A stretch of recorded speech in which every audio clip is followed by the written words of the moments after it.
Hello students. तो आज हम पढ़ेंगे भारत चीन युद्ध। भारत चीन युद्ध में एक टॉपिक मैंने आपको पढ़ाया था, पंचशील के सिद्धांत।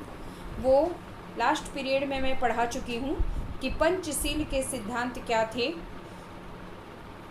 पंचशील के सिद्धांत भारत और चीन दोनों देशों के बीच मित्रता व व्यापार की संधि थी, जिसकी प्रस्तावना के 5 बिंदु मैंने पढ़ाए थे आपको कि एक दूसरे की प्रादेशिक अखंडता व प्रभुसत्ता का आदर करना, किसी पर आक्रमण न करना, एक दूसरे के घरेलू मामले में हस्तक्षेप न करना, समानता व परस्पर लाभ तथा शांतिपूर्ण सह अस्तित्व, जिसे पंचशील का सिद्धांत कहा गया। और यह वह बहुत ही इम्पॉर्टेंट है स्टूडेंट्स, आप ध्यान दीजिएगा। हर साल एग्ज़ाम में ये क्वेश्चन ज़रूर आता है।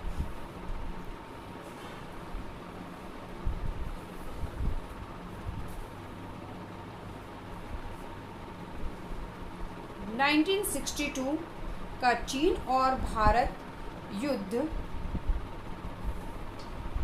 प्रधानमंत्री नेहरू ने चीन को विशेष महत्व दिया। जब माओ ने 1949 में समाजवादी राज्य स्थापित किया तो भारत ने उसे तुरंत मान्यता देकर उससे कूटनीतिक संबंध स्थापित किए। 1954 में दोनों देशों के बीच मित्रता व व्यापार की संधि हुई, जिसे पंचशील के सूत्रों में रखा गया। नेहरू के विशेष प्रयास से 1955 के बांडुंग सम्मेलन में चीन को आमंत्रित किया गया। प्रधानमंत्री चाओ ने अपने देश का प्रतिनिधित्व किया, जिसमें चीन को राष्ट्रों की बिरादरी में स्थान मिला। लेकिन 1958 के बाद इन संबंधों में दरार पड़ने लगी, क्योंकि चीन के सीमा विवाद उठाया। माओ ने नेहरू को ब्रिटिश साम्राज्य का सहायक स्वान कहकर निंदित किया। चीन ने 1914 में निर्धारित मैकमोहन लाइन को नकारा, जिसके तहत तिब्बत व नेफा के बीच विभाजन किया गया। चीनी शासकों ने कहा कि यह रेखा एक ब्रिटिश सैनिक अधिकारी ने डाली थी, जिसे उस समय चीन को कमज़ोर सरकार ने मान लिया था। वास्तव में यह क्षेत्र चीन का है।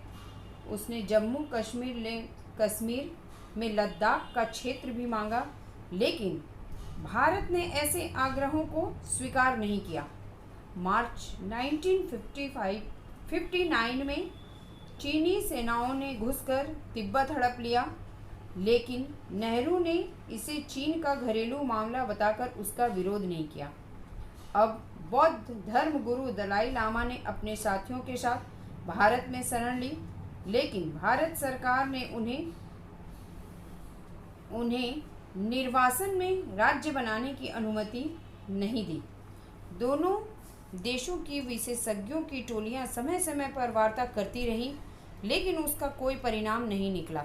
और अक्टूबर 1962 में चीन ने भारत पर आक्रमण कर दिया।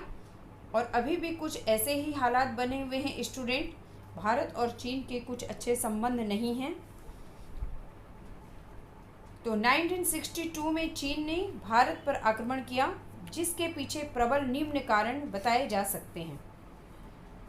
तो फर्स्ट लिखिएगा, चीनी शासकगण शांतिपूर्ण सह अस्तित्व के सूत्र में विश्वास नहीं रखते थे, इसलिए वे सोवियत नेता खुश्चेव तथा भारत के नेहरू के आग्रहों का उपहास कर रहे थे।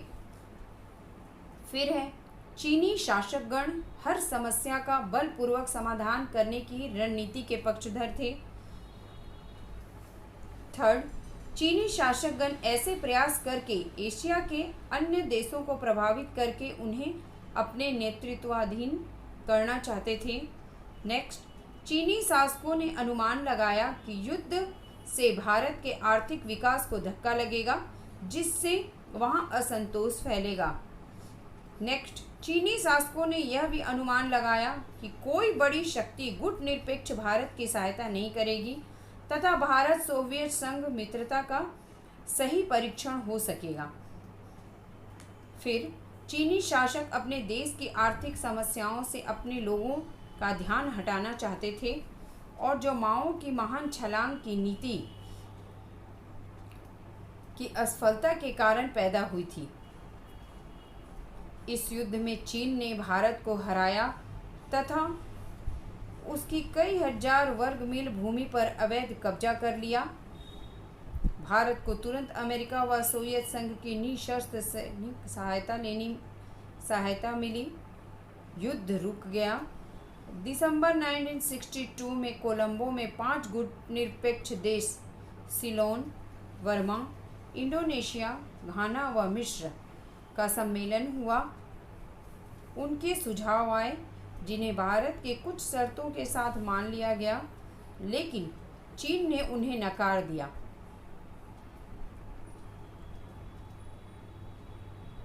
चीन के हठी रुख के कारण इंडोनेशिया के प्रधानमंत्री के प्रयास भी विफल रहे। इस युद्ध के कारण भारत चीन संबंध टूट गए, लेकिन इस अपमानजनक पराजय ने भारत को यह शिक्षा दी कि उसे भी अपनी सैनिक शक्ति बढ़ानी चाहिए। Okay students.